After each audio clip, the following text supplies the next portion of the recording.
भावेश्वर महादेव की, श्री सद्गुरुदेव भगवान की, श्री शिव महापुराण की जय। ब्रह्मलीन श्री सद्गुरुदेव स्वामी श्री अखंडानंद जी महाराज की जय। आज के आनंद की जय। परम पूज्य श्री सद्गुरुदेवना चरणों में कोटि कोटि प्रणाम। व्यासपीठ पर बिराजमान जे आपने दररोज शिव महापुराण कथा में तरबोळ करी देवावाळा एवा परम पूज्य स्वामीश्री ने कोटि कोटि प्रणाम। परम पूज्य गुरुदेव ने कृपा थी અને પરમ પૂજ્ય ગુરુદેવની જેમની કૃપા પ્રાપ્ત થઈ એવા બ્રહ્મલીન શ્રી સદ્ગુરુદેવ સ્વામી શ્રી અખંડાનંદજી મહારાજના ચરણોમાં કોટી કોટી પ્રણામ। આજે સૌ આપણે સૌભાગ્યશાળી છીએ કે એવા મહાન વિભૂતિના 39મા નિર્વાણ મહોત્સવમાં આપણે ઉપસ્થિત થયા છે। ખૂબ જ સૌભાગ્યશાળી છીએ આપણે અને એ સૌભાગ્ય પ્રાપ્ત થયું આપણને પૂજ્ય ગુરુદેવની કૃપાથી જ છે। તો આજે એવો દિવસ વર્ષમાં આપણે એકવાર આવે છે કે એમના સંસ્મરણો વાગોળીએ, એમાં ભક્તો સંસ્મરણો વાગોળે છે અને પૂજ્ય ગુરુદેવ સાંભળે છે। આખું વર્ષ આપણે ગુરુદેવને સાંભળીએ છીએ, આજે આપણને મોકો મળે છે કે આપણે એમને સંભળાવીએ। તો એવું સંસ્મરણો વાગળવા માટે પ્રથમ હું જે મોટા ગુરુજીના શિષ્ય છે, યુવાન શિષ્ય, એમણે જો બાળપણમાં એમની દીક્ષા લીધી છે એવા ઈશ્વરભાઈ ખાનપુરવાળા, એમને હું વિનંતી કરીશ કે એવો પૂજ્ય ગુરુદેવના આશીર્વાદ લઈ અને એમના સંસ્મરણો આપણને સંભળાવે। ઈશ્વરભાઈ।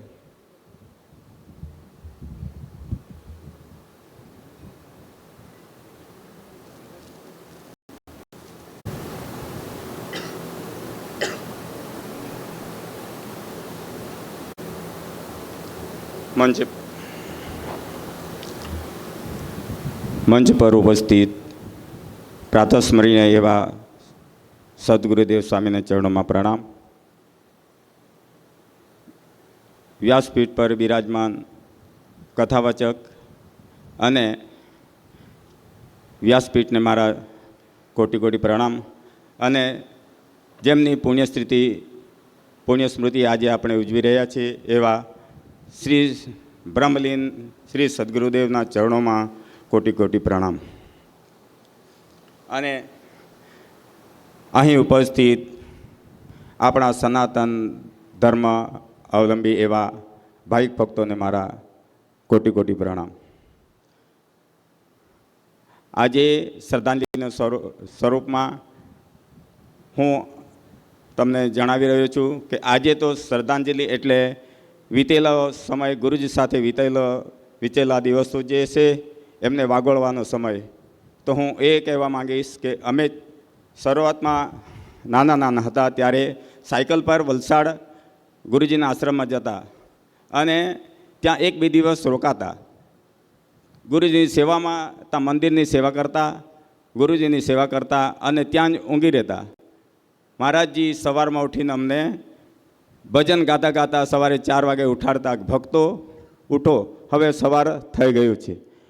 મને એવું સૌભાગ્ય પ્રાપ્ત થયું છે કે ગુરુજી સાથે ગાડીમાં બેસીને હું વાઘસીપા ગયો હતો અને એવા કોઈ પણ પ્રોગ્રામો થતા અમે વલસાડ પછી વંકાસ કે એવા અધિવેશનમાં અમે પહોંચી જ જતા અને શ્રી સદ્ગુરુના ચરણોમાં પ્રણામ કરી અમે આશીર્વાદ લેતા। અને ત્યારે વડીલો ગુરુજીની સામે બેસીને પ્રશ્ન પૂછતા કે મહારાજજી આ વર્ષ કેવું જશે, આ વર્ષ કેવું જશે। હું પણ એમ નાનો હતો એટલે હું પણ એમની બાજુમાં બેસી જતો અને બધી વાત સાંભળતો। ત્યારથી મને એવી દિલમાં લાગણી થઈ ગઈ કે મારે ગુરુજી મેં કર્યા નહીં, ગુરુજી અવતરિત થયા છે। મેં ગુરુજી વિશે કંઈ જાણતો નહોતો, છતાં પણ મને એવો ભાવ જાગી ગયો કે મારે ગુરુજીના શરણોમાં એક મારા ભાઈબંધ હતા, એ ગુરુજીની સેવામાં રહેતા હતા, જગદીશભાઈ કરીને। એટલે એમના લીધે પણ હું 2-3 દિવસ 4 દિવસ ત્યાં રોકાતો. અને અમારે ત્યાં ખાનપુરમાં પણ જયસિંહ બાપાને ત્યાં મોટા મહારાજજી પધારતા. અમે એમની ગાદલીમાં બેસીને ઘરે ઘરે પધરામણી કરી છે. એવા અમારા ગુરુજી હતા. આજે આપણને જે વારસામાં આપી ગયા છે, મોટા ગુરુજી ગામડે ગામડે ફરીને એમણે ભક્તોને જોયા કે મારા ભક્તો કેવા છે, કેવી પરિસ્થિતિમાં જીવી રહ્યા છે, મારે એમના માટે કંઈક કરવું જોઈએ. એમણે ખૂબ રિસર્ચ કર્યું હશે અને એમને આપણા વર્તમાન ગુરુજીને એમણે પ્રેરણા કરી કે મારા આદિવાસી ભક્તો ખૂબ ગરીબ છે, ખૂબ ભોળા છે, ભાવિક છે, એમને ઉદ્ધાર કરવા માટે કંઈક મારે કરવું જોઈએ એમ મોટા મારે જે વિચાર્યું હશે. એટલે એમને ભાગવત કથાની પ્રેરણા કરી હશે અને આવો લાઇમલાઇટ બનાવીને મંદિર બનાવીને ભક્તોને આકર્ષિત કરવા માટે એવી પ્રેરણા કરી હશે. તો આજે એક આપણને એવો રત્ન મોટા મહારાજજી આપણને આપી ગયા છે કે એમના દ્વારા આપણે એને કેને પ્રકારે એ ભાવિક ભક્તોને આપણને પ્રેરિત કરીને ભગવાન તરફ વળવા માટે, ભક્તિ ઉજાગર કરવા માટે આપણને પ્રેરણા આપી રહ્યા છે. આપણે હવે એમાં જે આપણું ભાગ્ય જેવું હશે, કેટલું હશે, એ હિસાબે આપણે ગુરુજીને સમર્પિત બનીને આપણે આગળ આવીએ. કારણ કે ગુરુજી આપણને એન કે કંઈ ને કંઈ કાર્યક્રમો લાવી આપણને ભક્તિ તરફ વાળવા માટે પ્રયત્ન કરતા જ હશે. આપણને કંટાળો આવી જાય પણ ગુરુજીને કંટાળો નથી આવતો. મારા ભક્તોનો કલ્યાણ કેવી રીતે થશે, હું રહીશ ત્યાં સુધી. હવે મહારાજજી પછી કેવા આપણને કોણ મળે, જ્યાં સુધી મહારાજજી છે એમની પ્રેરણા આપણને એટલી બધી છે કે આપણે એમને તરફ પ્રેમથી, દિલથી પ્રયત્ન કરતા જ રહીએ અને આપણે એમને પૂર્ણ સમર્પિત ભાવથી આપણે ગુરુજીના ચરણોમાં પ્રયત્ન કરીએ. ભક્તિ આપણામાં ઉતરે. જ્ઞાનથી આપણે પહોંચી ન વળીએ પણ ભક્તિ ભાવથી આપણે ગુરુજીના ચરણોમાં આવીશું તો આપણું કલ્યાણ અવશ્ય થશે. બસ આટલું કહી હું મારી વાણીને વિરામ આપી અને ગુરુજીના ચરણોમાં પ્રણામ કરી મારી શ્રદ્ધાંજલિ અર્પણ કરું છું. ઈશ્વરભાઈએ માઇક પર પહેલી વાર એમનો ભાવ પ્રગટ કર્યો. ખૂબ જ હૃદયથી બહુ સરસ એમણે પ્રગટ કર્યો. એ મોટા ગુરુજીની કૃપા છે. એમણે એમની ભક્તિ લીધેલી લાગે જ છે, નજરે જોઈએ છે આપણે. હવે આગળ એવા જ યુવાન ભક્ત આપણા ગુરુજીના શિષ્ય છે. એમણે મોટા ગુરુજીને જોયા છે, દર્શન કર્યા છે, એમના સત્સંગ સાંભળ્યા છે. એવા ભરતભાઈ, એમના માતા પિતાએ બી ઘણો સમય મોટા મહારાજજી જોડે વિતાવ્યો છે. એ નાનપણથી એમના દર્શન કરતા, એમના પ્રવચન બી સાંભળતા, બાળપણમાં એ એમનો સંસ્મરણ વાગોળ છે, એમના અનુભવ કહે છે. મહાદેવ મહાદેવ મહાદેવ મહાદેવ. બ્રહ્મલીન સ્વામી શ્રી અખંડાનંદજી महाराज की जय. श्री गुरुदेव. श्री गुरु जी के चरणों में कोटि कोटि प्रणाम. हमारे आदिवासी विस्तार में बहुत बड़ी आध्यात्मिक जागृति लाने वाले ऐसे हमारे बड़े गुरुजी, हम गुजराती लोग उन्हें मोटा गुरुजी के नाम से पहचानते हैं. बड़े गुरुजी स्वयं महादेव के स्वरूप हमारे आदिवासी विस्तार में आदिनाथ महादेव बन के आए थे और हम सबको शिव तत्व का साक्षात्कार करवाया और हमें एक और श्री भाव भावेश्वर महादेव लिंग स्वरूप में और एक चलित स्वरूप में हमें वर्तमान गुरुजी देकर गए हैं. जो श्री भाव भावेश्वर के लिंग स्वरूप में अनंत काल तक देकर गए हैं और चलित स्वरूप में हमारे वर्तमान गुरुजी के रूप में विराजमान है. ये दोनों में हम कोई भेद नहीं समझते. ये दोनों एक ही स्वरूप है. ऐसे गुरुजी को हम बारंबार प्रणाम करते हैं. जय श्री गुरुदेव. भूलते हुए तो क्षमा करजो गुरुजी. માઇક આટલા મહાન સંતોની સામે અને આટલા ભક્તોની બેદની સામે એમણે પણ આ પ્રવચન આપ્યું. ખૂબ જ અંતરથી એમણે બધું લખીને લાવ્યા છે. આગળ કાર્યક્રમને વધારતા શ્રી શંકરભાઈ નાની ડોલડુંગરી, શંકરભાઈ દેસાઈ સાહેબ, એવો પણ એમનો ભાવ પ્રગટ કરશે. મહાદેવ કી જય. બહુ શું બોલો, જરાક અવાજ કરો ને ભાઈ. જુદું સંભળાય, બરુમાળ આખું ગામ સાંભળે એવું બોલો જરા. બોલો ભાવ ભાવેશ્વર મહાદેવ કી જય. મા ભગવતી પિતાંબરા માત કી જય. બ્રહ્મલીન સદગુરુદેવ સ્વામી અખંડાનંદ સરસ્વતી મહારાજ કી જય. શ્રી સદગુરુદેવ ભગવાન કી જય. ભાવ ભાવેશ્વર ભગવાનનો રજોત્સવ ઉજવણી પ્રસંગે આપણી વચ્ચે મહામંડલેશ્વર સ્વામી ચિદમ્બરાનંદજી શ્રી પારાયણ કથાનું આપણને રસપાન કરાવી રહ્યા છે, ત્યારે એમના ચરણોમાં પણ હું કોટી કોટી વંદન કરું છું, નમસ્કાર કરું છું. આમ તો આ કાર્યક્રમ 30 તારીખથી 12 તારીખ સુધી ચાલવાનો છે, પરંતુ વચ્ચે આપણા બ્રહ્મલીન સદગુરુદેવનો નિર્વાણ મહોત્સવ પણ એમાં આવી જાય છે. પણ આપણે એટલા સૌભાગ્યવાન છીએ કે એ વચ્ચે જે નિર્વાણ મહોત્સવ આવે છે એમાં અત્યારે ચૈત્ર નવરાત્રિના દિવસો ચાલી રહ્યા છે. માતાજીની ભાવના, માતાજીની આખા આપણા ગુજરાતમાં, દેશભરમાં ચાલી રહી છે. બીજો છે પ્રસંગ આપણા બ્રહ્મલીન સદગુરુદેવનો નિર્વાણ મહોત્સવ. ત્રીજો છે આપણો રજોત્સવ ઉજવવાના, એની સાથે શ્રી પારાયણ કથા. એટલે ત્રિવેણી સંગમ આ સ્થળ પર થઈ રહ્યો છે, એમ કહીએ તો ખોટું નથી. હવે વાત કરીએ આપણા મોટા ગુરુજીની, કે અમે મોટા ગુરુજીનો બહુ થોડો નાનપણમાં એમનો દર્શન થતા હતા, પણ બહુ એટલો પરિચય નહોતો. પણ અમારા ગામમાં ચંચળબેન, એમના જે ફાધર છે સનાભાઈ, એમના ઘેર રોકાતા હતા, અને ત્યાં હું જતો હતો મારા ગામમાં જ, અને ત્યાં એમનો સત્સંગ થતો હતો. તે વખતે આમ તો ગુરુજીએ આ વાપીથી તાપી સુધીનો જે વિસ્તાર 1942થી શરૂઆત કરી અને આવરી લીધો, કે આ આદિવાસીઓ ભોળા, એમની રહેણી કહેણી, એમનું જીવન, એમનું ખાનપાન, એમના સંસ્કાર, આરોગ્ય, શિક્ષણ જોયા પછી તો એવું એમને હૃદય દ્રવી ઉઠ્યું કે ખરેખર આ કઈ જિંદગીમાં જીવન ગુજારી રહ્યા છે. એ પરિસ્થિતિ અહીંયા નથી, રસ્તાનું ઠેકાણું નથી, પાણી મળે નથી, ખોરાક નાન પૂરું મળે, અડધા ભૂખીએ રહે, શું ખાય પીએ કંઈ ખબર પડતી નહોતી. એવા સમયમાં આપણા વર્તમાન ગુરુજી એમનું બાળપણ તે વખતનું એમની સાથે ભ્રમણ કરતા અને જોતા હતા, એટલો મને ખ્યાલ છે. મોટા ગુરુજીએ આ વિસ્તારમાં આવ્યા પછી, આ જોયા પછી એમને થયું કે આ વિસ્તાર ખરેખર આટલો લીલોસમ વિસ્તાર છે, સ્વર્ગ જેવો આ છે, પણ અહીંયા આગળ કોઈ એવો મહાન આત્મા કે મહાન આમાં વિભૂતિ કોઈ આવી જાય અને આ કંઈ કરે અને એમનું કલ્યાણ થાય, એ એમના હૃદયમાં ડંસ મારી ગયો. એટલે ત્યારથી એમણે અહીંયા આગળ ધુરાત સંભાળી અને અહીંયા બેસી ગયા, અને ત્યારથી આધ્યાત્મિક ક્ષેત્રે ધર્મની જ્યોત જગાવીને ગામડે ગામડે, ઘરે ઘરે, ગરીબને ત્યાં રાત રોકાઈને એમને સંસ્કાર આપ્યા. સંસ્કાર આપ્યા પછી એમના ઉપદેશ આપ્યા ભક્તોને.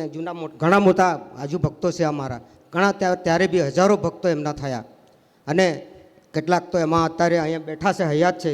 દાખલા તરીકે આપણા સનાભાઈ છે, બીજા ઘણા ભક્તો છે, એ તો એમના નજીકના એકદમ ઈશ્વરભાઈ છે. તો એવા મોટા ગુરુજીના આ લોકો શિષ્ય રહી ચૂક્યા છે.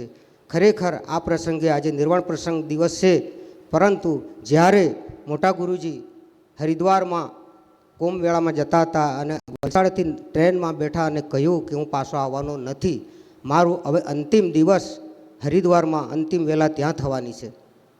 બધા ભક્તો સાથે હતા. આ સાક્ષાત કિસ્સો છે, સાક્ષાત વસ્તુ છે, અને ત્યાં બનેલી છે.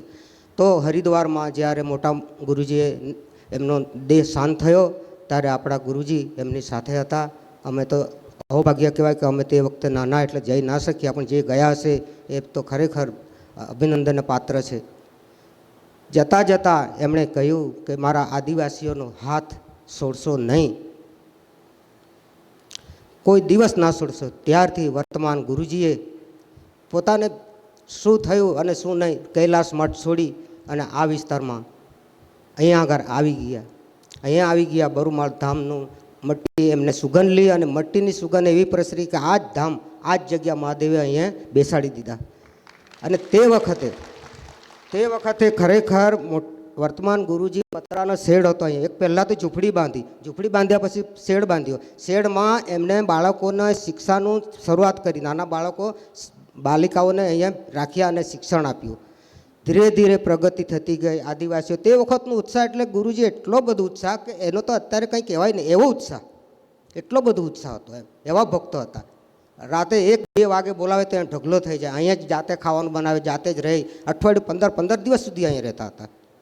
અહીંયા શાકભાજી બી થતી હતી, બધું થતું હતું. એ લોકો જાતે કામ કરતા એમ. એ પરિસ્થિતિમાં આ અત્યારે ધામ દુનિયાના દેશમાં દુનિયામાં આજે ડંકો વગાડી રહ્યું છે. ખરેખર આ ધામ વિચારવા જેવું છે કે આજે લોકો અહીંયા આગળ આપણે 13 જ્યોતિર્લિંગ વિચાર કરો. 100 ટનની મૂર્તિ આજે આપણે ભગવાન સામે બેઠા છે. ભગવાન બેઠા હોય પછી શું થાય? કંઈ જ ના, બધું તમારું ધાર્યું ફળ થાય. એ મેં અત્યારે આ તાજા દિવસોમાં લક્ષચંડી યજ્ઞ વખતે મેં અનુભવ્યું છે. દિવસ રાત સવાર સાંજ પ્રાર્થના કરતો હતો કે આ કામ મારે કઈ રીતે પૂરું કરું. ગુરુજી સાક્ષી છે. ગુરુજી 15 દિવસ બહાર ગયા, મને બોલાવીને કહે છે કે શંકરભાઈ આ નથી 12 દિવસ, પણ આ સંભાળવાનું 15 દિવસ તારે સંભાળવાનું. વિઘ્ન ઘણું આવ્યું પણ મને વિશ્વાસ હતો, ઈચ્છા શક્તિ મજબૂત હતી, પ્રાર્થના કરતો હતો, કામ થયું. અને એટલું થયું સારું કે એનું કંઈ અત્યારે મારા માટે કોઈ શબ્દ નથી. તો આ વાત આપણા વર્તમાન ગુરુજીની છે. આપણા માટે બહુ કામ કરે છે. આપણો ગુરુજીએ આપણો હાથ તો પકડી લીધો છે, પણ હવે મહેરબાની કરીને ગુરુજી હવે આપણો હાથ નહીં પકડે, આપણે એમને પકડી રાખવાનો છે. આ તમને કહ્યું, સમજી લેજો. ગુરુજીનો હાથ આપણને પકડી લીધો છે. આ બધું તમે જોયું છે, બહુ જોયું છે. શું નથી કર્યું આપણા માટે? બહુ કર્યું છે. પણ તમારી ઈચ્છા શક્તિ, તમારી ભાવના, તમારી પ્રમાણિકતા, તમારી નિષ્ઠા, તમારું જે કંઈ પણ તમારા જીવનમાં સરળતા ઉતારજો, હૃદય તમારું ચોખ્ખું રાખજો, તો આ ધામમાં તમારે અહીંયા તમને પ્રવેશ મળશે. અને એ રીતે વર્તજો તો હું ચોક્કસ માનું કે આપણી પ્રગતિ દિવસે ને દિવસે વધશે. પહેલાં ગુરુજી અમારી પાસે સાયકલ પણ નહોતી, ચાલતા જતા હતા. આજે 4 વ્હીલ ફરે છે, મોટરસાયકલ ફરે. અરે કેટલું બધું મળ્યું છે. પણ એમની રીતે પણ ઘણા એવા માણસો છે, ઘણા સારા છે, ઘણા આવે છે, પણ હજુ પણ મને સંતોષ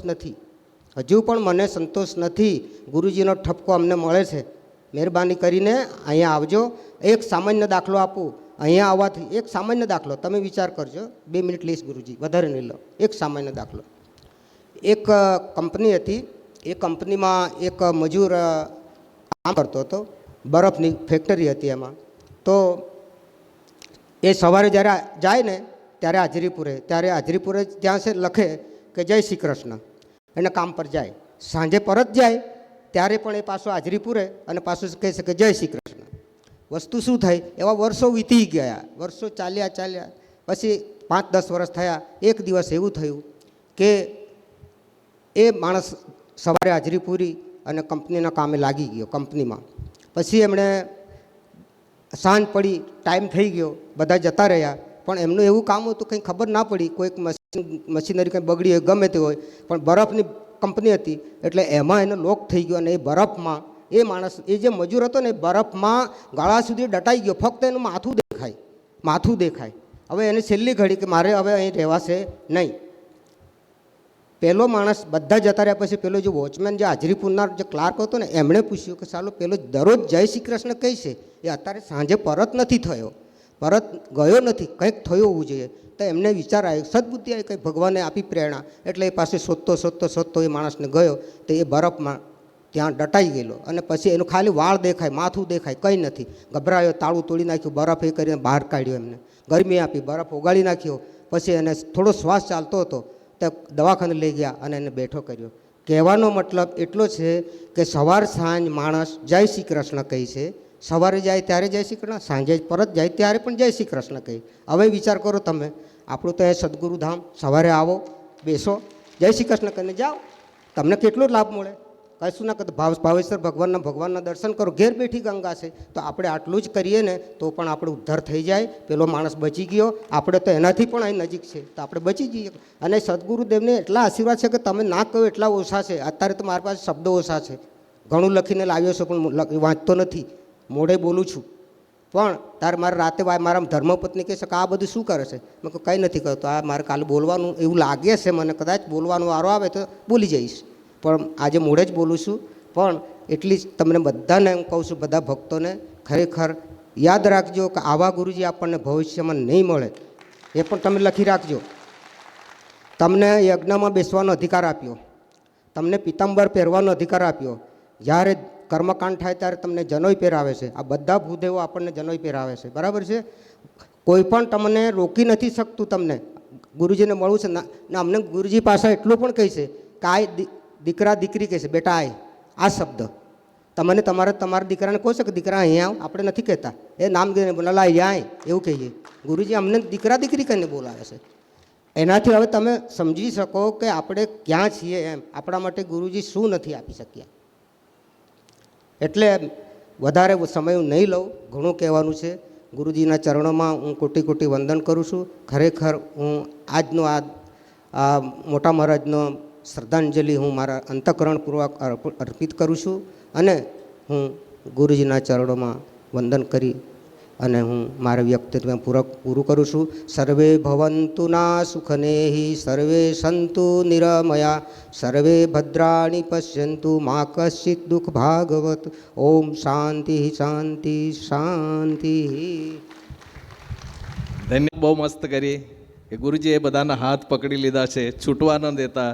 પણ આપણા ગુરુજી એવા સામાન્ય નથી કે આપણો હાથ આપણે સહેલાઈથી છોડી શકીએ. એ છોડવા માટે પકડતા જ નથી ગુરુજી. આપણો હાથ સદાને માટે પકડેલો જ રાખશે.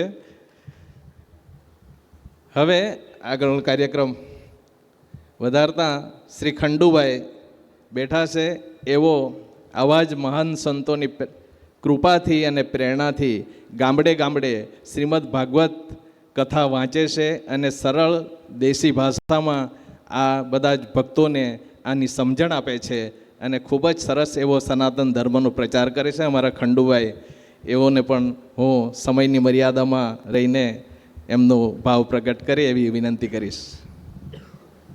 ભાવેશ્વર ભગવાન સદગુરુ દે સનાતન. આજે અતિ પાવન પ્રસંગ, અતિ પવિત્ર સ્થળ, નામ છે બરુમાલ. બરુમાલ ગામ એ આજ સુધી ગામ હતું, પરંતુ હવે એ ધામ બની ગયું છે. માત્ર આપણા આદિવાસીઓ માટે નહીં, પરંતુ સમસ્ત વર્ગ, સવર્ણોથી માંડીને બ્રાહ્મણોથી માંડીને સાધુ સંતો મહાત્માઓ, એ બધા માટેનું એક યાત્રાધામ બની ગયું છે.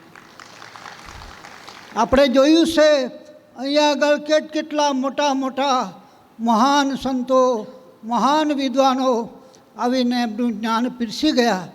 એ નાની સૂની વાત નથી. તો એનું શ્રેય કોને જાય? આપણા પરમ ગુરુ વિદ્યાનંદ સ્વામીજીને જાય.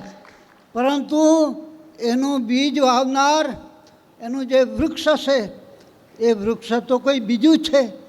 એ વૃક્ષ બીજું કોઈ નહીં, પણ એમના ગુરુ, આપણા બધાના પરમ ગુરુ એવા બ્રહ્મલીન સ્વામી શ્રી અખંડાનંદજી મહારાજ છે.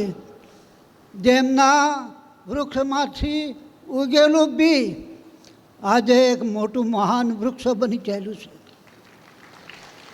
એવા બ્રહ્મલીન સ્વામી અખંડાનંદ સ્વામીજીને મારા કોટી કોટી પ્રણામ. ગુરુના પણ ગુરુ, નમો ગુરુભ્યો ગુરુ પાદુકાભ્યો આવે ને, તો ગુરુના પણ ગુરુ, એમના ગુરુ મારા ખ્યાલ પ્રમાણે મોહનાનંદજી હતા નાસિકમાં. સ્વામીજી બરાબર છે? અનુભવાનંદજી. તો એ પંચવટીમાં રહેતા નાસિકમાં. અમારો ત્યાં તો તે વખતમાં પંચવટી સુધી હતો. ગુરુજી પંચવટીમાં રહેતા, એનું નામ હતું ભક્તિધામ. એ ભક્તિધામમાં અમે જતા, ત્યાં 2-4 નાઈટ રહેતા અને ખૂબ ખવડાવતા અને રોજના સત્સંગ ભજન થતા. તો ત્યારથી આ અનુભવાનંદજીનું બીજ અખંડાનંદજી થયું. એમનું બીજ સ્વામીજી વિદ્યાનંદ આપણી વચ્ચે ઉપસ્થિત છે. તો એ બીજ કેટલું ફાયલું. એ બીજને મારા નમસ્કાર એટલા માટે કરવો પડે. એ કુળ આવે ને, કુળ, દરેક જાતિ સમાજમાં કુળ આવે કુળ. તો અમારા એક શાસ્ત્રમાં એક શ્લોક બતાવ્યો, કુલમ પવિત્રમ જનની કૃતાર્થા વસુંધરા પુણ્યવતી ચતેન અપાર સંવિત સુખ સાગરેસ્મિન લીનમ પરે બ્રહ્મણ્ય સજેત. એટલે જે કુળમાં એવા પુરુષો, એવા મહાપુરુષો જન્મ થાય, કુલમ પવિત્રમ જનની કૃતાર્થા, કે એવા મહાપુરુષોએ માતાજીને કૃતાર્થ કરી, પવિત્ર કરી. અને આપણી જે ધરતી માતા છે એ ધરતી માતાને પણ પવિત્ર આવા મહાપુરુષોના પગલાંથી કરી. આપણું બરુમાળ ધામ એક જમાનામાં અહીંયા આગળ સ્મશાન હતું, વિરાન પ્રદેશ, ભર બપોરે આવવાની બીક લાગે આવો વિરાન પ્રદેશ હતો, સ્મશાન હતું. પરંતુ પુષ્પદંતે પહેલેથી ચોખવટ કરી દીધેલી, મહિમ ન પારમ તે પરમ વેદુસો યાદ્ય સદસી. તેમાં એક લીટી આવે, સ્મશાને સ્વક્રીડા સ્મરહર પિશાચા સહચરા. તો ભગવાન આ સ્મશાનમાં જાતે પોતે ભાવે સ્વરૂપે પ્રગટ્યા. અને ભૂત એટલે પેલા ભૂત નહીં, આપણે બધા જ દિવ્ય સ્વરૂપ ધારણ કરીને એ ભગવાનના શિવના પાર્ષદ, તે તમે અને અમે છીએ.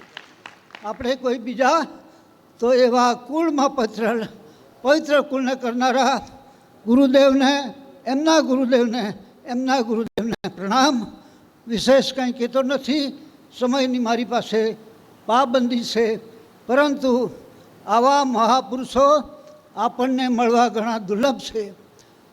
ઘણા પુણ્યો ભેગા થયેલા હોય, ભાગ્યો દયેન બહુજન્મ સમર્જિતેન, એટલે ઘણા જન્મના પુણ્ય પ્રાપ્ત થયેલા હોય એવા માણસો જ આવા મહાપુરુષોનો સંપર્કમાં આવી શકે. તો માની લઈએ હું અને તમે આપણે બધા ભાગ્યશાળી હોઈએ, જેથી આવા સિદ્ધ પુરુષોની વચમાં આપણે ઉપસ્થિત થઈએ. છેલ્લે જેના ઉપર મારે બોલવાનું છે એના પર ફક્ત 2 લીટી કહીશ. વિષય પરિવર્તન ન થાય એટલા ખાતર આજનો વિષય છે બ્રહ્મલીન સ્વામીજીનો 39મો નિર્વાણ મહોત્સવ. તો સ્વામીજીની મારા જીવનમાં મારે નજરે જોયેલી એક ઘટના તે હું આપ સમક્ષ રજૂ કરીશ. ઘણા વર્ષો પહેલાં, લગભગ 50-60 વર્ષ પહેલાં, અમારા ઢોલ ડુંગરી ગામે, અત્યારે ગુલાબભાઈ નથી, પણ ઢોલ ડુંગરી ગામે માવલીની ડુંગરી છે. અને એ ડુંગરી પર કોઈ યજ્ઞ અથવા એવો કોઈ કાર્યક્રમ રાખેલો, બહુ મોટો કાર્યક્રમ. બધાને સ્વામી જોડે સાથે ને સાથે ચાલે. સ્વામીજી કે આપણે નાહવા જવું છે, નદી છે આ બધી તો છે ને. તો બધા ભક્તો આગળ પાછળ, વચ્ચે ગુરુજી અખંડાનંદ મહારાજજી લાકડી લઈને ચાલે છે. તે વખતમાં ત્યાં આગળ નદી છે, ઔરંગા નદી. એ નદીમાં ઘણું પાણી, એને ધરો કહેતા, ધરો. ધરામાં સ્વામીજી નાહવા માટે ઉતરે. બધાએ કીધું કે ગુરુજી વધારે ઊંડે નહીં જતા, ઊંડું છે અહીંયા વધારે જતા, પણ માને તે બીજા, આ તો સિદ્ધ યોગી હતા, તુમ તમારે દેખતે રહો. એટલે બધાને કે તમે તમારે બેસો. અને ગુરુજી તો પાણી જરાક ઉતરા ડૂબી ગયા, દેખાય જ નહીં, માથું પર એને કંઈ દેખાય જ નહીં. બધાના જીવ ટાળવે ચોંટી ગયા. ગુરુજી ગયા, હવે શું કરીએ? પરંતુ 15 મિનિટ થઈ એટલે બધાએ જોયું તો સામે ભાઠા પર ટેંકરી હતી. એ ટેંકરી પર બેસી ગયેલા ગુરુજી. તો આનું નામ હતું સિદ્ધ યોગ. આવા સિદ્ધ યોગી મારા તમારા ગુરુજી. એટલે એવા ગુરુજીના આમ તો ઘણા બધા ચરિત્રો મારી પાસે છે, પરંતુ આજે આટલું જ. ઓમ શાંતિ શાંતિ. બોલે સદગુરુ ભગત. ખૂબ સરસ પરિચય બતાવ્યો આપણને પરમ પૂજ્ય બ્રહ્મલીન સદગુરુદેવ સ્વામી શ્રી અખંડાનંદજી મહારાજજીનો. આવા અનેક પરચાઓ ઘણા ભક્તોને થયા છે, ઘણા વર્ણવી નથી શકતા અને સમયના અભાવે અહીં રજૂ નથી કરી શકતા. ખરેખર ખૂબ જ ભાગ્યશાળી છીએ, આપણે સૌભાગ્યશાળી છીએ કે પરમ પૂજ્ય બ્રહ્મલીનસિંહ સદગુરુદેવની કૃપા કે જેમણે આ ધરતી ઉપર જે એમણે ભ્રમણ કર્યું છે, આ ધરતીની રજ રજમાં એમના પગલાં પડ્યા છે. આ રજથી આજે આ ભક્તિની હરિયાળી વનરાઈ આપણી સામે નજર સમક્ષ તમે જોઈ શકો છો. આ સંખ્યા જ તમે જોઈ શકો છો કે એમના પ્રત્યે શું ભાવ છે. ખરેખર એમણે જે સંકલ્પ કર્યો હશે, વિચાર આવે છે કે દ્રઢ સંકલ્પ એમનો કેવો હશે કે ગામડે ન રસ્તા હતા ન કોઈ વ્યવસ્થા. જ્યારે એવું આવતા કોઈ ગાડી નહીં, કંઈ નહીં, બળદગાડીમાં આવતા, બધા જ જાણો છો, પાડા ગાડામાં આવતા. આજે આજની પેઢી કલ્પના પણ ન કરી શકે કે બળદગાડું શું હોઈ શકે, કે પાડા ગાડી બી હોઈ શકે, એ તો માનવામાં જ નહીં આવે. તો એવે સમયમાં એ ફરતા હતા અને જ્યાં ભક્તોને ત્યાં રહેતા હતા ત્યાં કંઈ એવા પલંગ કે બીજા કંઈ વ્યવસ્થા હતી જ નહીં. પણ જતાં પહેલાં એમ નહીં પૂછતા કે ત્યાં મારી વ્યવસ્થા થઈ શકશે કે નહીં થઈ શકશે. બસ એક જ વાત હતી કે ચાલો આપણે જવું છે પ્રચાર કરવા, મારા ભક્તોને ભક્તિને માર્ગે આગળ કેવી રીતે વધારવા, એ જ એમના સંસ્મરણો હતા. અને એમાંથી જ અમે એક ફૂલ રૂપે અમે ખીલ્યા છે ને તમારી સામે હું જે કંઈક બોલું છું એમની કૃપા છે. મારા માતા પિતા સમર્પિત હતા પૂજ્ય ગુરુદેવને, હાલે પણ છે મારા પિતાશ્રી. એવો જતાં તે વખતે સ્થિતિ નહીં હતી બધા ભક્તોની કે અમારી પણ કે એમના ચરણોમાં આપણે 100 રૂપિયા તો સાંભળવાના નહીં મળતા. એમને અમે રૂપિયો ધરાવતા અને અમારી ભાગે તો 54 જ ધરાવવાની આવતી, કારણ કે રૂપિયો તો માતા પિતા ધરાવતા, અમારી સામે 54 આવતી કે 10 પૈસા આવતા. એવી રીતે અમે દર્શન કરતા અને એમના આશીર્વાદ લીધા છે.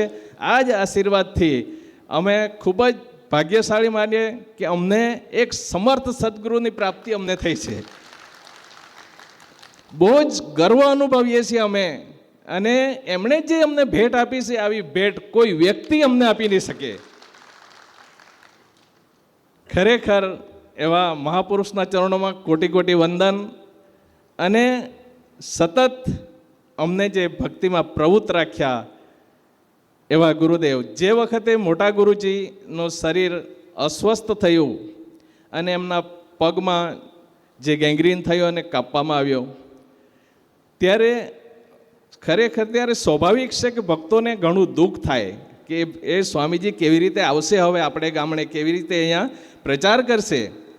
તે વખતે ભાવથી ભક્તો લોકોએ કીધું કે ગુરુજી, આજ સુધી તમે અમારા ગામમાં બહુ આવ્યા અને અમારા માટે અમને બહુ જ્ઞાન પાધાર્યું છે, તમે સારું શરીર હતું ત્યાં સુધી તમે આવ્યા, હવે ગુરુજી તમે આશ્રમમાં રહો, અમે ત્યાં આવીએ, એવો ભાવ પ્રગટ કર્યો.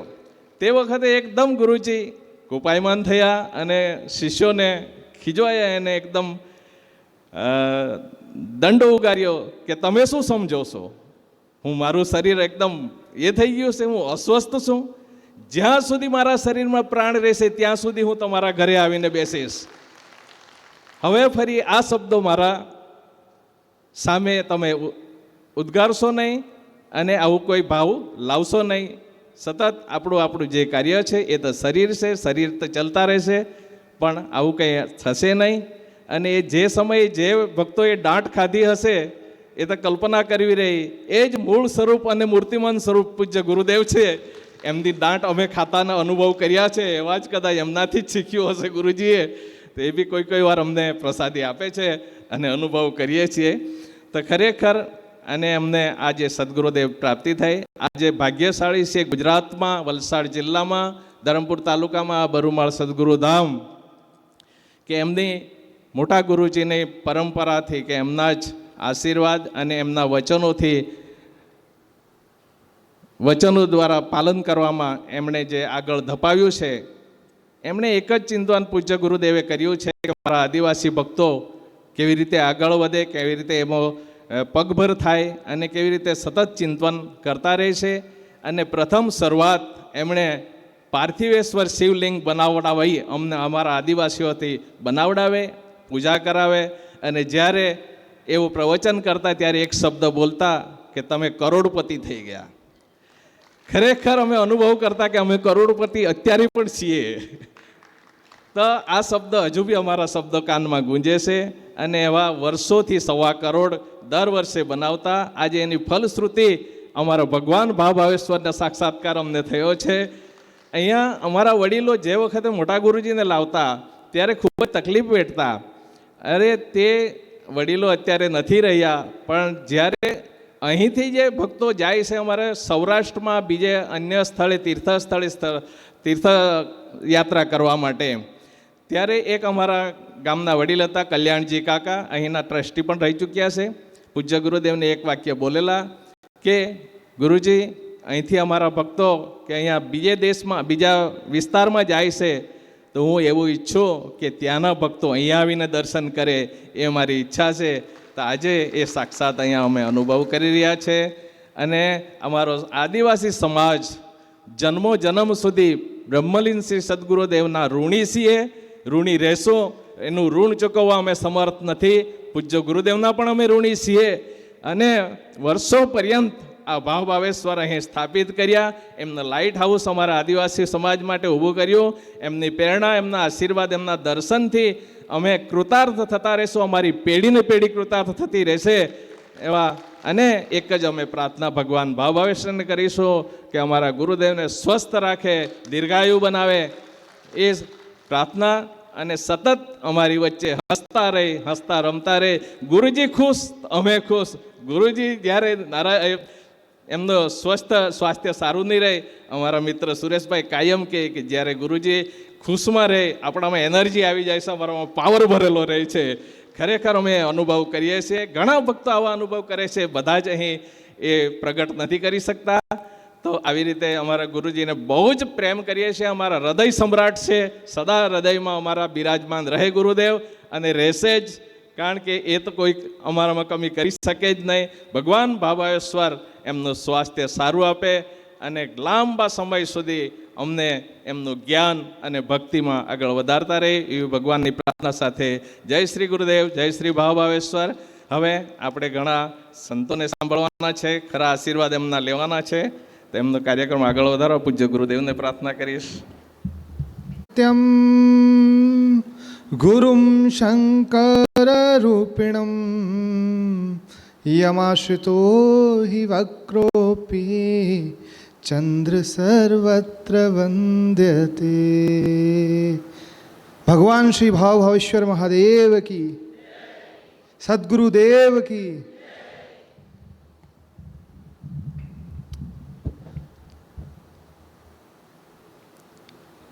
पूज्य गुरुदेव के चरणों में कोटि कोटि प्रणाम. हमारे कथा व्यास महामंडलेश्वर चिदम्बरानंद जी महाराज के चरणों में वंदन. और आप सभी को भी मैं प्रणाम करता हूँ, क्योंकि आप सबका दर्शन भी अति सौभाग्यशाली है. क्योंकि जो भी यहाँ इस क्षेत्र में विराजमान है, निवास कर रहा है, उस पर साक्षात भगवान की कृपा है. ऐसे सद्गुरुदेव का मिल जाना अपने आप में स्वयं भगवान का ही साक्षात्कार है. जिस भगवान को हम खोज रहे हैं, ढूंढ रहे हैं, हम सब के अंदर एक प्यास है कि हम कहाँ से आए और हमारे इस जीवन का लक्ष्य क्या है. अगर वह बताने के लिए स्वयं सद्गुरु के रूप में भगवान आ जाए तो इससे बड़ी कृपा क्या होगी. बहुत बचपन से अध्यात्म में रुचि थी, पूरे विश्व में भटकते रहे, संतों महात्माओं की खोज में भटकते रहे, गुरु की खोज में भटकते रहे, ज्ञान विद्या की खोज में भटकते रहे. लेकिन जिस दिन अयोध्या के तट पर हनुमान चालीसा की टीका पूरी करके अपने आप स्वतः क्या हुआ, क्या चमत्कार हुआ कि गुरुदेव का फोन आया और परिचय भी नहीं था. जब इस धरती पर पहुंचा, यहाँ पर गुरुदेव के दर्शन किए, यहाँ भाव के दर्शन किए, यहाँ भगवान भावेश्वर के दर्शन किए, यहाँ की स्थिति परिस्थितियों को समझा, उस दिन पूर्ण रूप से मन में विश्वास हो गया कि जिस खोज में भटक रहे थे वह इस जन्म की नहीं, कई जन्मों की खोज आज पूरी हो गई. मन शांत हो गया, मन तृप्त हो गया. और आप सभी के जो भाव मैंने यहां पर देखे कि अपने गुरुदेव के प्रति आप सबके कितने श्रद्धा है, क्या सुगम सरल भाव है. यह प्रेरणा है पूरे विश्व के लिए, जो आज कली के प्रभाव से अंधकार की ओर बढ़ रहा है, जो आज उस परमात्मा की कृपा को पहचान नहीं पा रहा है। उस पूरे विश्व को मैं यह कहना चाहता हूं कि अगर साक्षात भगवान और सदगुरुदेव की कृपा देखनी है तो गुजरात के वलसाड जिले के बरुमाल के क्षेत्र में आकर देखिए, जहां साक्षात कृपा बरस रही है। मैं यही प्रार्थना करता हूं गुरुदेव के चरणों में कि इसी प्रकार गुरुदेव की कृपा हम सब पर बनी रहे और गुरुदेव की इस कृपा को पूरे विश्व में पहुंचाने का जिम्मा हम सब लें और पूरे विश्व के अंदर यह एक रोल मॉडल बनके उभरे, बरुमाल का एग्जाम्पल, उदाहरण पूरे विश्व में दिया जाए कि जो लोग भी आज व्याकुल हैं, जिनके भीतर प्यास है भगवान को जानने की, भगवान की कृपा को जानने की, सदगुरुदेव की कृपा को प्राप्त करने की, लेकिन उन्हें कोई मार्ग नहीं मिल रहा है, तो मैं यहां के लोगों से यह निवेदन करता हूं कि आप लोग भी जिस भी माध्यम से यहां के बारे में पूरे विश्व में बता सकते हैं तो आप बताइए, क्योंकि यहां की प्रेरणा से निश्चित प्रत्येक मनुष्य के भीतर सनातन की जागृति होगी, उसके जीवन का कल्याण होगा, उसे भौतिक लक्ष्य तो मिलेगा ही मिलेगा, लेकिन साथ में आध्यात्मिक लक्ष्य भी अवश्य मिलेगा, यह मुझे पूर्ण विश्वास है। आज बड़े गुरुजी का महानिर्वाण दिवस है और मुझे यह विश्वास और आभास है कि वह अप्रत्यक्ष रूप से आज हम सभी के बीच है। प्रत्यक्ष रूप से गुरुदेव के स्वरूप में ही वह यहां विराजमान है। जिस तरीके से भगवान स्वयं महादेव यहां पर कलयुग में चलकर आए और इस बात का प्रमाण दिया कि यह मेरा ज्योतिर्लिंग है और मैं ज्योति स्वरूप में यहां पर विराजमान हूं, यह सब कृपा हम पर होना इस बात का प्रमाण है कि वह परमात्मा की असीम कृपा हम सब पर बनी हुई है और वह चाहता है कि हम सद्गुरु धाम को, हम गुरुदेव की जीवनी को, बड़े गुरुजी की जीवनी को संसार के बीच लेकर जाएं और उदाहरण बनाएं कि जो लोग भी आज भटक रहे हैं उन्हें भटकने की आवश्यकता नहीं है। आज भी लोग कहते हैं कि कलयुग है, परमात्मा का चमत्कार देखना बड़ा दुर्लभ है, नहीं, उन नेत्रों की कमी है। चमत्कार तो नित्य प्रतिदिन यहां पर घटित हो रहा है, लेकिन यहां भगवती के रूप में, भगवान शिव के रूप में श्रद्धा और विश्वास दोनों विराजमान है कि भवानी शंकरो वंदे श्रद्धा विश्वास रूपिणो याभ्याम विना न पश्यन्ति सिद्ध स्वांतस्थम ईश्वरम। बस मैं इतना ही कहकर गुरुदेव के चरणों में प्रणाम करता हूं, परम गुरुदेव के चरणों में प्रणाम करता हूं और हर हर महादेव कहकर अपनी वाणी को विराम कर देता हूं। सहनौ यशा सहनौ ब्रह्मवर्चसं ओम शांति शांति शांति। सद्गुरुदेव भगवान की, सच्चिदानंद भगवान की, सनातन धर्म की, श्री भाव भावेश्वर महादेव की, नमः पार्वती पतये हर हर महादेव। अखिल कोटि ब्रह्मांडाधिनायक परात्पर तत्पर ब्रह्म परमात्मा तथा उन्हीं के अभिन्न स्वरूप सद्गुरुदेव भगवान के चरणों में अनंतशः प्रणाम। जिनकी पावन स्मृति में हम लोग सब यहाँ उपस्थित हैं, ऐसे परमादरणीय परम श्रद्धेय अनंत श्री महिमा मंडित पूज्य महाराज श्री के चरणों में प्रणाम। ब्रह्मलीन महाराज, परमादरणीय परम श्रद्धेय अनंत श्री विभूषित पूज्य स्वामी जी महाराज को प्रणाम। आप सभी सद्गुरु भक्त सज्जनों एवं माताओं, श्रीमद् भागवत में संतों की महिमा के विषय में एक बात आई, भूतानाम देवचरितम दुखाय च सुखाय च। ये जो देवता है ना, देवता ये सुख भी देते हैं और दुख भी देते हैं, है ना। भगवान सूर्य गर्मी में ये दुख देते हैं और सर्दियों में सुख देते हैं। गर्मियों में ऐसा तपने लगते हैं कि दुखी हो जाता है। तो देवता प्राणियों के लिए सुख देने वाले भी हैं, दुख देने वाले भी हैं, लेकिन सुखा यही वही साधु नाम। भागवतकार कहती है महात्मा अकेले ऐसे होते हैं जो लोगों को केवल सुख देने का काम करते हैं, ये कभी दुख नहीं देते। इन महापुरुषों की जितनी महिमा का गान किया जाए उतना कम है। मैं क्या ही कहूं, आप लोग जानते हैं कि कोई फल मीठा हो ना, मीठा आम बढ़िया मीठा मधुर हो, तो हम कहते हैं इसका बीज बहुत बढ़िया होगा, तभी इतना अच्छा है।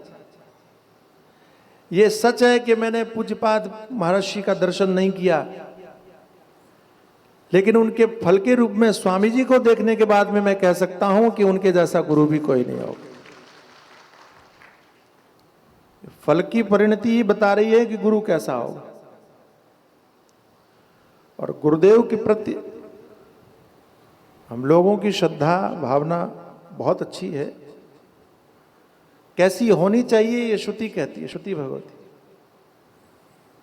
यस्य देवे परा भक्तिर यथा देवे तथा गुरौ तस्यैते कथितायर्ता प्रकाशन्ते महात्मनः।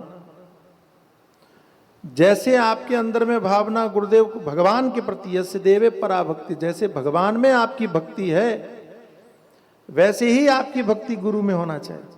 यस्य देवे परा भक्ति यथा देवे तथा गुरु। गुरुजनों ने आपके क्षेत्र में कैसा काम किया,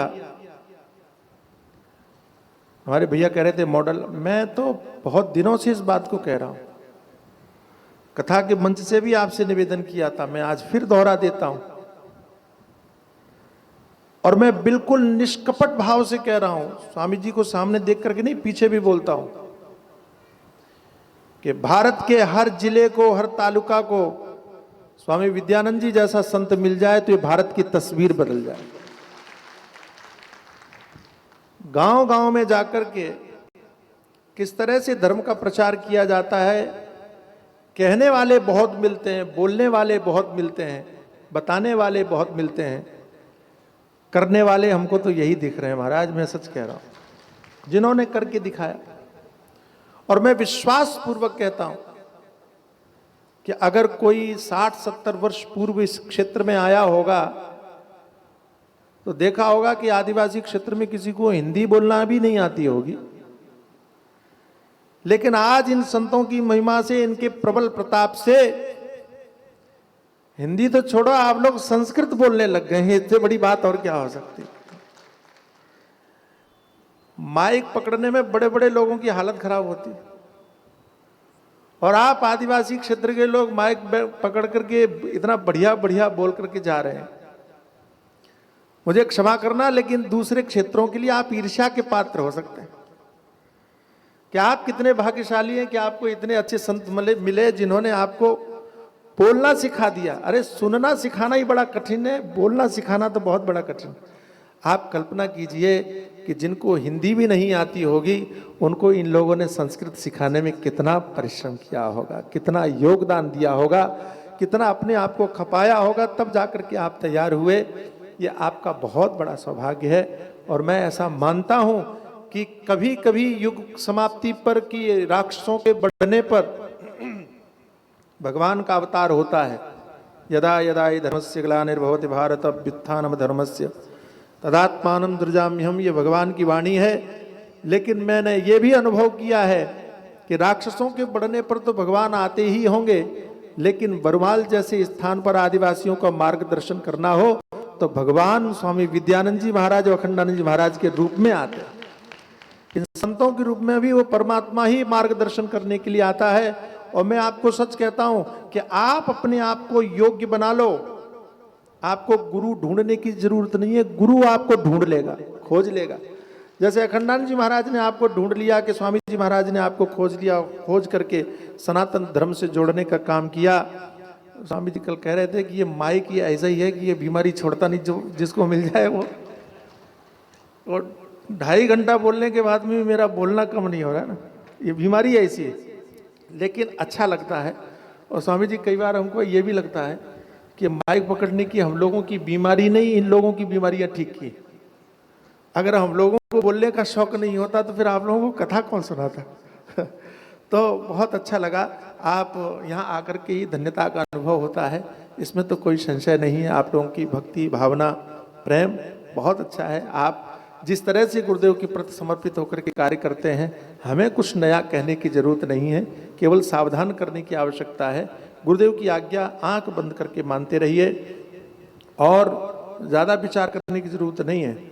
लेकिन ऐसी आज्ञा मत मानना कि एक गुरुजी थे, उनके साथ में एक शिष्य था और पैदल यात्रा कर रहे थे। जैसा कि अभी भाई लोग बता रहे थे कि हाँ स्वामी जी पहले पैदल ही चलते थे और बैलगाड़ी पर चलते थे, पाड़ा गाड़ी पर चलते थे, पैदल यात्रा कर रहे थे। कहीं ठहरे तो दोनों गुरु चेला ठहर गए, तो गुरुजी ने कहा कि बेटा कुछ जाओ भिक्षा लेकर के आओ तो भोजन वोजन की व्यवस्था हो।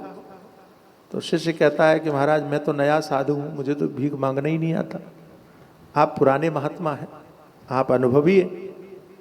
गुरुजी ने कहा ठीक है ठीक, तुम ठहरो। तो भिक्षा भी लेके आ गए। फिर गुरुजी ने कहा कि बेटा आओ लकड़ी लेकर के आ जाओ तो भोजन बनाया जाए। कहा महाराज मैं तो नया साधु हूँ, मुझे क्या पता कौन सी लकड़ी कैसी है, कहाँ से तोड़नी चाहिए। गुरुजी ने कहा ठीक है ठीक, बैठो। लकड़ी भी ले आए। गुरुजी ने कहा आओ भोजन बना लें। बोले महाराज मैं तो नया साधु, मुझे बनाना कहाँ आता, सीखूंगा धीरे धीरे। गुरुजी ने कहा कोई बात नहीं। और भोजन बना के भी तैयार कर लिया।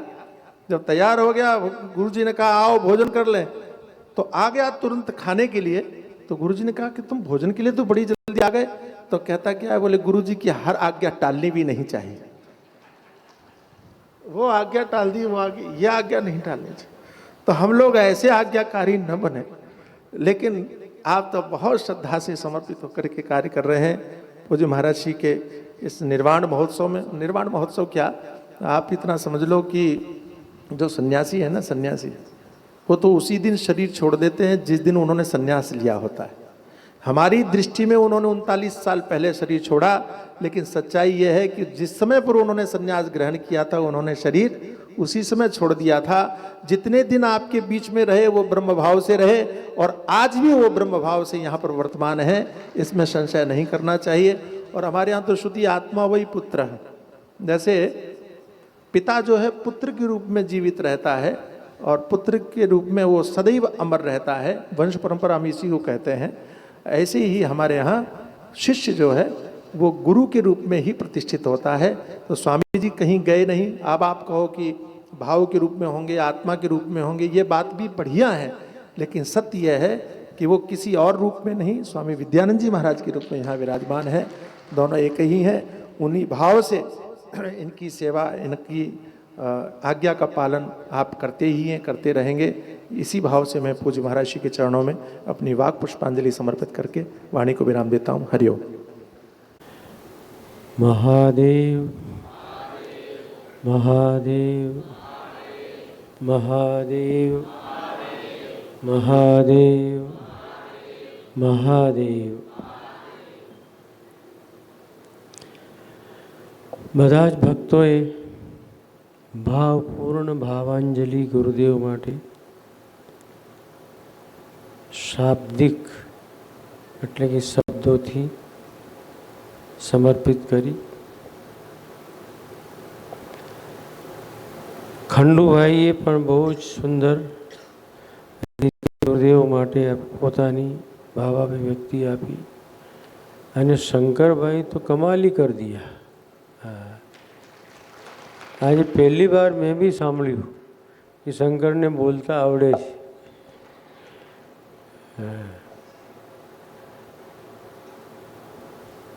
तालुका विकास अधिकारी है ये तो मालूम था, लेकिन आध्यात्मिक चर्चा का भी विकास करने के लिए बोल सकता है, ये आज ही मालूम पड़ा.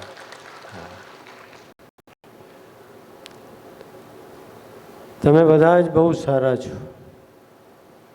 ખૂબ જ સુંદર ગુરુદેવ માટે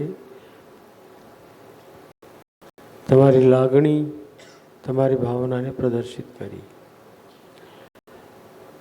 છેલ્લે દીપકભાઈએ પણ ખૂબ સુંદર ગુરુદેવ માટે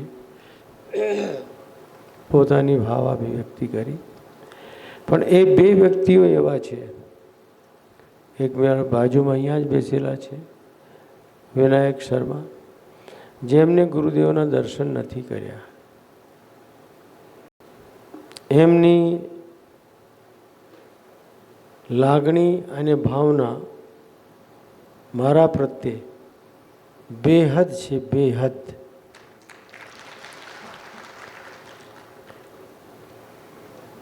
એટલે મારા જ સ્વરૂપમાં મારા ગુરુદેવની વાત કરી, હું એમ કહી શકું છું, મારા જ સ્વરૂપમાં.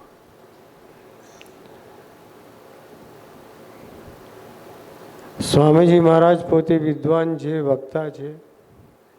મહાત્માઓને તો બોલવાનો સુંદર અભ્યાસ હોવે જ છે. એમને ગુરુદેવના દર્શન નથી કર્યા, છતાં પણ જે ભાવાભિવ્યક્તિ આપી છે અલૌકિક છે, દિવ્ય છે. હું સ્વામીજી મહારાજનો બી આભાર વ્યક્ત કરું છું કે મારા ગુરુદેવ માટે બહુ જ સુંદર શબ્દોમાં શ્રદ્ધાંજલિનો ભાવ અભિવ્યક્ત કર્યો. આ બધાનો જ ખૂબ ખૂબ ધન્યવાદ અને બધા જ ભક્તોને ખૂબ ખૂબ આશીર્વાદ. વિનાયકને પણ ખૂબ ખૂબ આશીર્વાદ. એની ગુરુનિષ્ઠા એવી જ રીતે આગળ વધતી રહેશે તો નિશ્ચિત રૂપથી તમને હું કહી શકું છું કે આપણા ક્ષેત્ર માટે આ વરદાન રૂપમાં આપણને મળી જશે.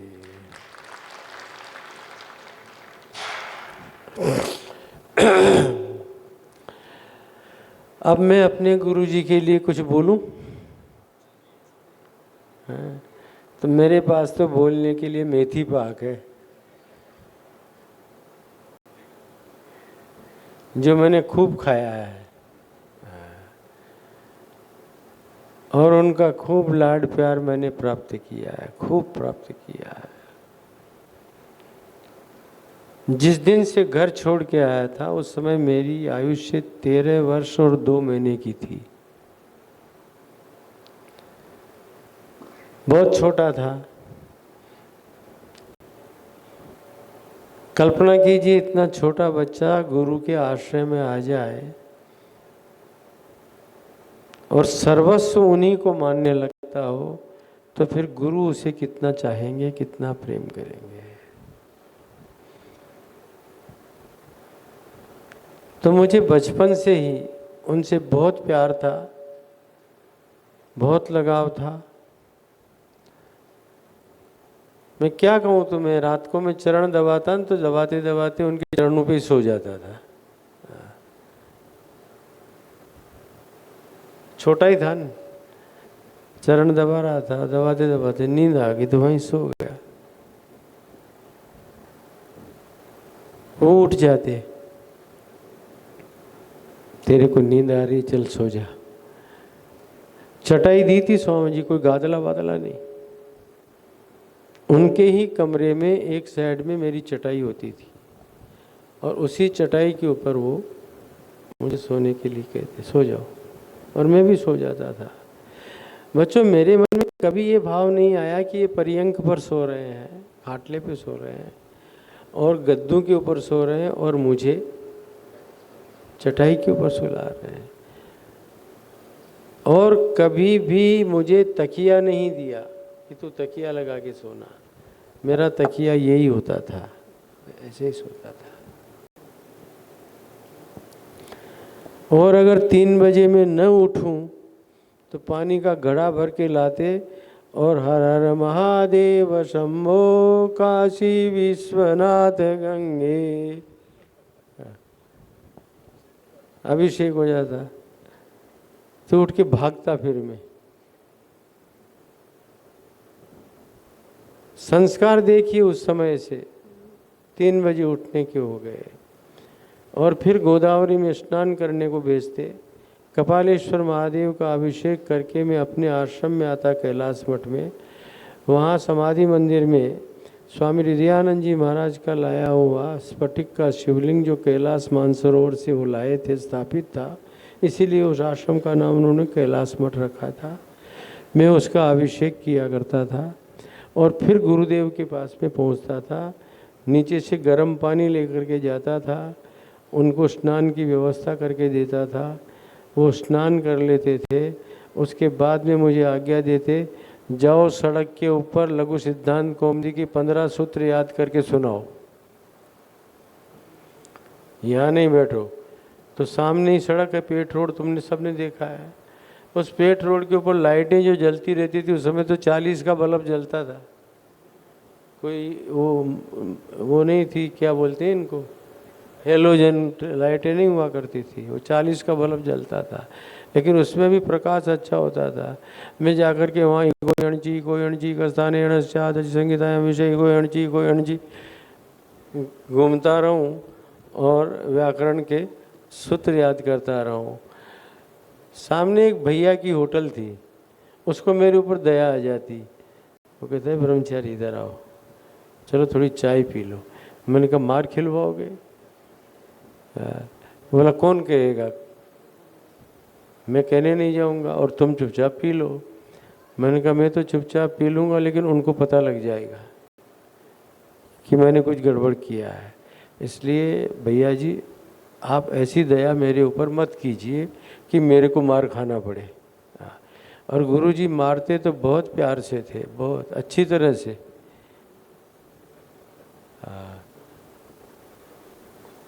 मेथी पाक जानते हैं आप?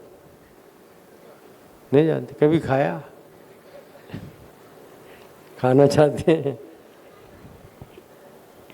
अब तो उम्र हो गई इसलिए कोई खिलाएगा नहीं।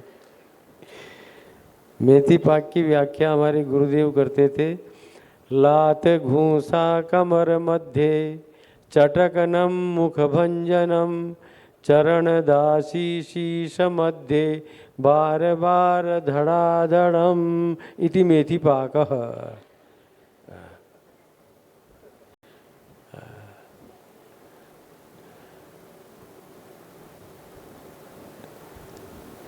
आकर के पाठ सुनाता, उसके बाद ही कुछ लेने का आदेश मिलता, आज्ञा मिलती।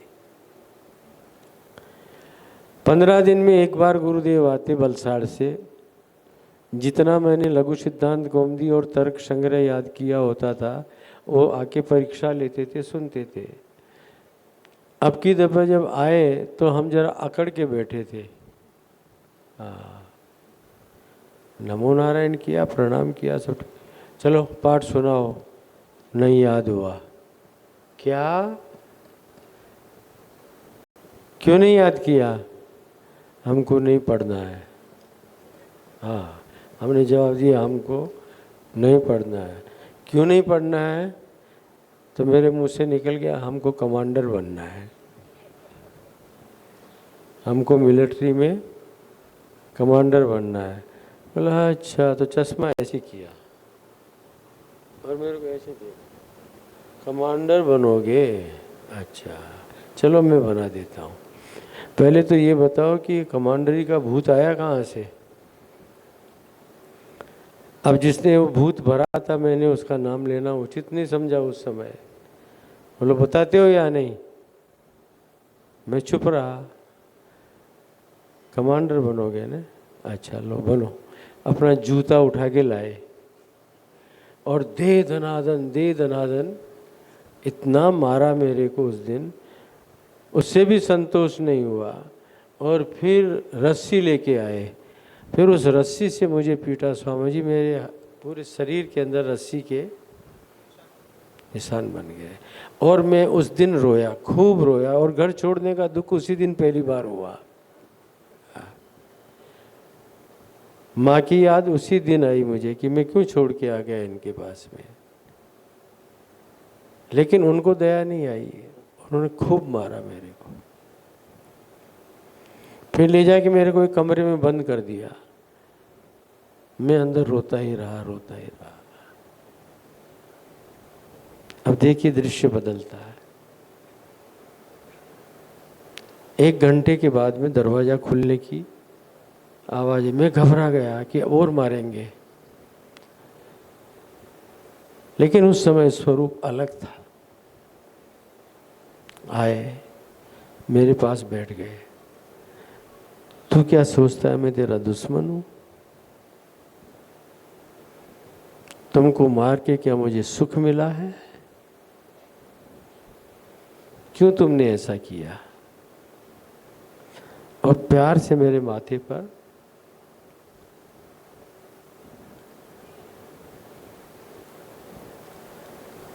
हाथ फिराने लगे।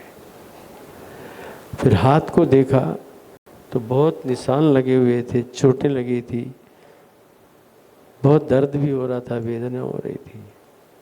एक माता जी रहती थी, वैष्णवी देवी उसका नाम था। विष्णा, हल्दी और गुड़ लेके आओ।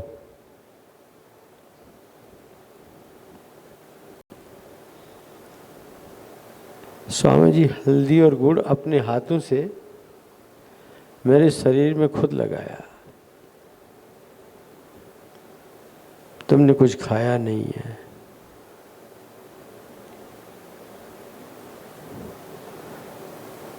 अपने हाथ से मेरे मुंह में, जो गुरु के लिए अपने कहते हैं ना गुरु माऊली, मराठी में गुरु माऊली, गुरु माँ है, गुरु पिता है। उसका अनुभव मैंने उस समय किया। बच्चों अपने हाथ से मुझे खिलाने लगे। पता नहीं मेरे में भी क्या भावना जागृत हुई। मैंने कहा मैं आपको खिलाऊं? वो मेरी ही थाली में से उठा के मैंने ये भी नहीं सोचा कि मेरा उचिष्ट है तो इनको मैं कैसे खिला सकता हूं। और उन्होंने कोई प्रतिकार नहीं किया, खा लिया। पहले मैं मार के दुख से रो रहा था, अब प्यार के दुख से रो रहा था। रात को 11:30-12 बज गए होंगे नारायण। तकलीफ बहुत थी, नींद तो नहीं आ रही थी। मेरा सर अपनी गोद में रखा।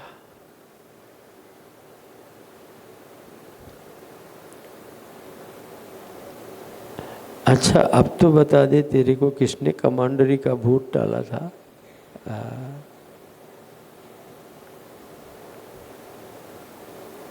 मेरे मुंह से सहज निकल गया वो महात्मा का नाम। स्वामी विशुद्धानंद हुआ करता था, भोलागिरी आश्रम के शिष्य थे वो, और अपने कैलाश मठ में 40 साल से रह रहे थे। उसको मुझसे ईर्ष्या हो गई थी स्वामी जी, और उसको लगने लगा था कि अब ये स्वामी अखंडानंद जी महाराज इसी को तैयार करेंगे, इसलिए इसको यहाँ से भगाना चाहिए। छोटा बालक था, 13.5 साल की उम्र रही होगी, प्रभाव पड़ गया था, लेकिन वो भूत मार के आगे भाग गया था। और मैंने कह दिया था कि इन्होंने मुझसे कहा कर। दूसरे दिन वो महात्मा को बुलाया और उन्होंने हरिद्वार का टिकट कटवा के भोलागिरी आश्रम भेज दिया कि तुम यहाँ रहने लायक नहीं हो। मुझसे कहने लगे वो तुझे पगारदार कमांडर बनाने की बात कर रहा था, मैं तुझे ऐसा कमांडर बनाऊंगा कि लोगों को पगार बांटोगे।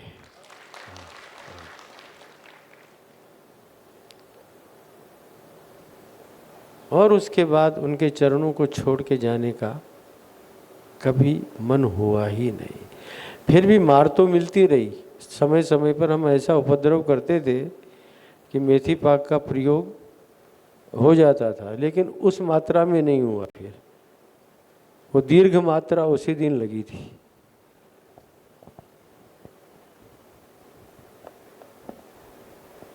अब इस बात को सुनाने का मतलब क्या हुआ?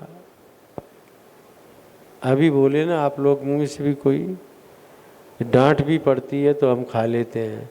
अरे तुमको तो खाली डांट ही पड़ती है, मैंने तो मार भी खाई है भाई। इसीलिए तो गुरु के लिए बोला जाता है ना, गुरुर ब्रह्मा गुरुर विष्णु गुरुर्देवो।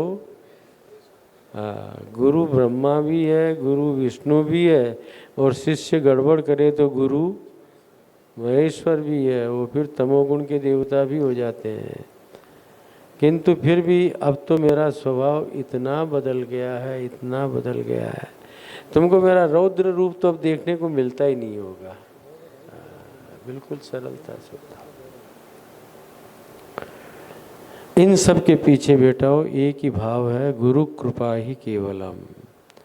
मेरे गुरुदेव ने मुझ पर इतना अनुग्रह किया है, इतना अनुग्रह किया है, और मैं उसका स्वाभिमान कर सकता हूँ, अभिमान नहीं। स्वाभिमान भी मेरे लिए अब उचित लगता नहीं है मेरे को। मुझे लगता है नहीं, जो कुछ भी है विद्यानंद तो गुरु कृपा का फल है।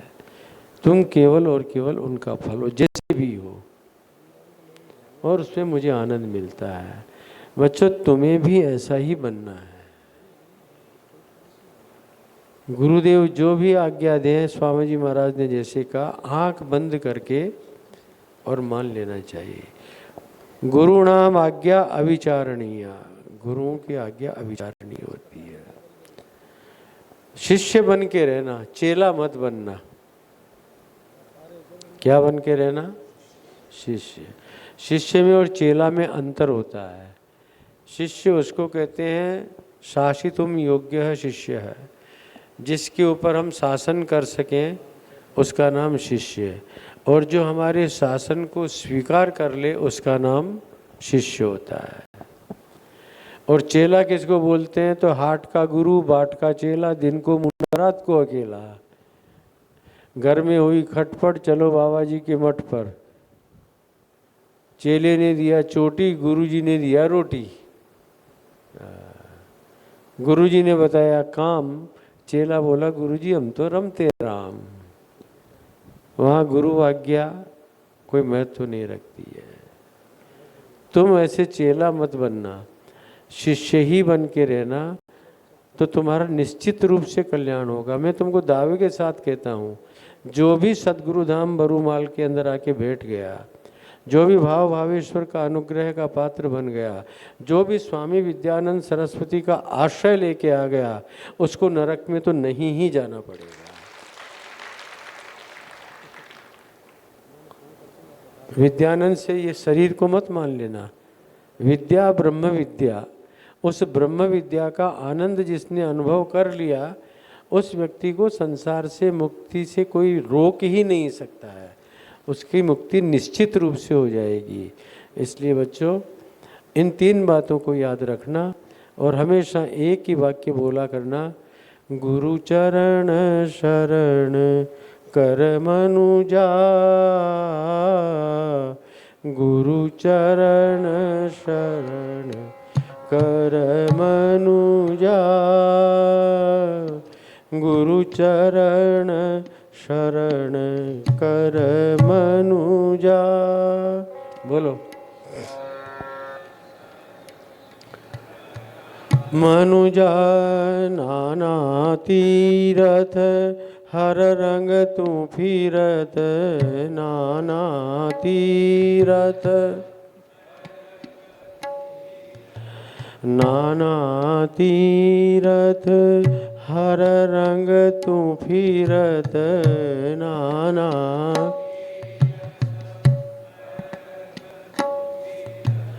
एक नाम क्यों न रटत, एक नाम क्यों न रटत, गुरु चरण शरण कर मनुजा, गुरु चरण शरण कर मनुजा,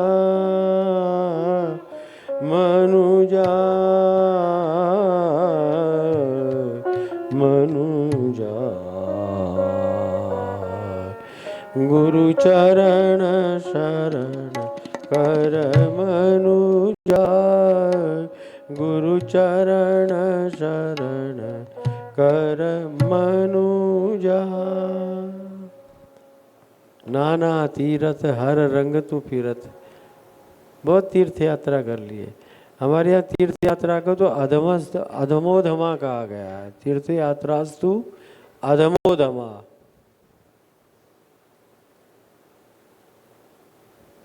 उत्तम किसको कहा? आत्मचिंतन।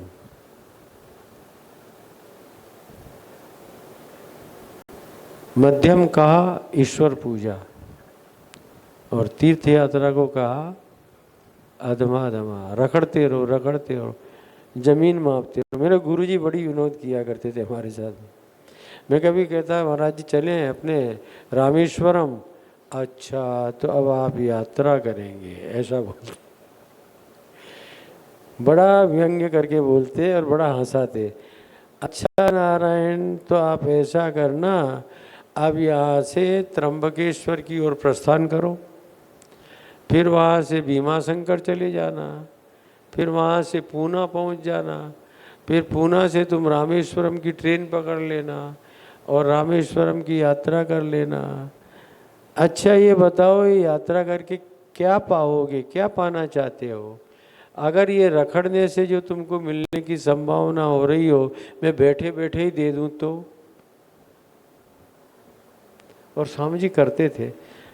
अभी समय बहुत हो गया, मैं नहीं सुनाऊंगा। अमरनाथ की यात्रा में जा रहे थे गुरुजी, खाली संकेत करता हूँ।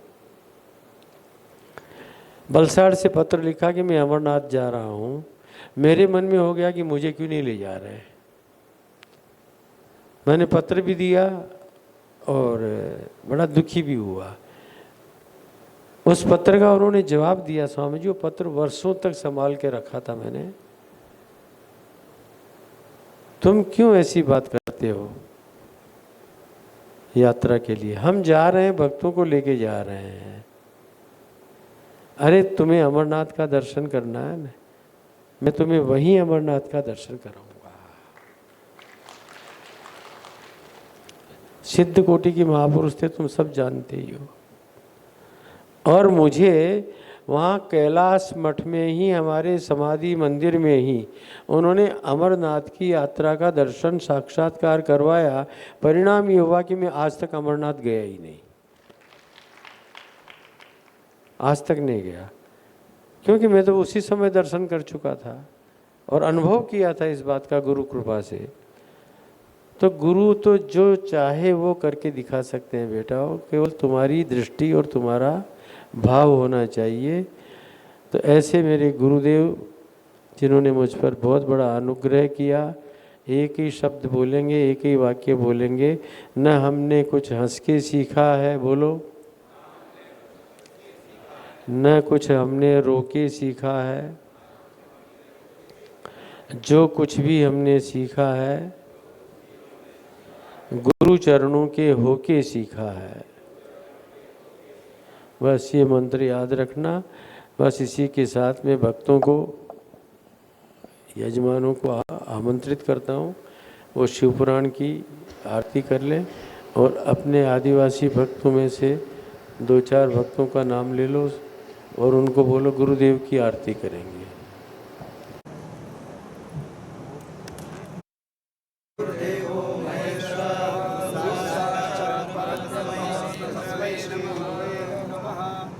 अखंडमंडलाकारं व्याप्तं येन चराचरं तत्पदं दर्शितं येन तस्मै श्रीगुरवे नमः।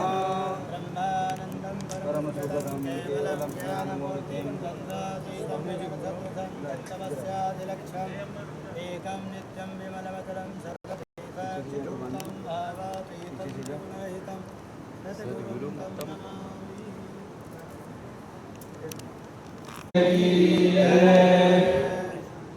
आरती सद्गुरु जय अविनाशी, आनंद कंद विमल सुखराशी।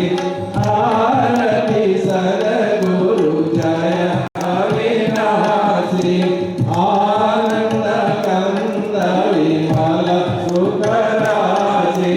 विधि हरि हर गुण निसरी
महाराज